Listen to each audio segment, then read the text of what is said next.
এনে কাট। কিসের কার্ড? আমার মায়ের সময়ের বিয়া।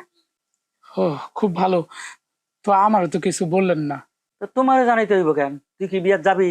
যাবো না মানে? আমার বাস্তির বিয়া, আমি যাবো না? আমি না গেলে কি হয়? তোর যাওয়া লাগবো না, আর তোর লোকে তোমার বাড়ি তো কেউ যাওয়া লাগবো না। আমার মান সম্মানের ব্যাপার আছে। কি কন?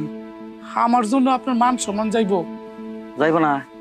তোর কি সেই অবস্থা আছে? তুই চাচা শ্বশুর হইয়া জামাইর লগে যখন পরিচয় করাই দিবি, জামাইরে কি দিবি? দোয়া করমু আমার বাস্তি যেন সুখে শান্তিতে থাকতে পারে। দোয়া করমু। দোয়া দিবি না? হ্যাঁ। তো দোয়াই যখন করবি, তো বাড়িতে বসেই কর, যাওয়ার লাগবে না। তাইলে যে কার্ড দিলেন? কাটকে তোরে দিছি নাকি? কাট তো দিছি বড় অফার লেগিয়া। তুই বড় অফারের কাছে দিয়ে দিবি আমার বদলে। আমি ফোনে কথা কই না বলি, আমার কি রত সময় আছে? ঠিক আছে, তাহলে কালকা যাবো। কাইল আবার কেন? আজকেই যাবি। আচ্ছা ভাই। আসসালামু আলাইকুম চাচা। ওয়ালাইকুম সালাম।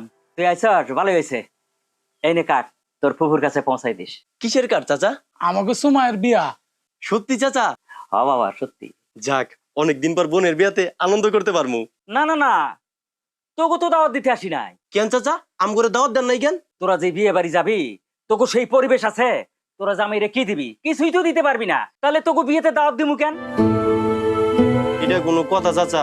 আপনি আমার চাচা হন, সময় আপু আমার বোন হয়, এরপরে আমরা দাওয়াত পাবো না? এত কথার উত্তর আমি দিতে পারবো না, আমার হাতে মেলা কাম। যা, আজকে কার্ডটা দিয়ে আসবা।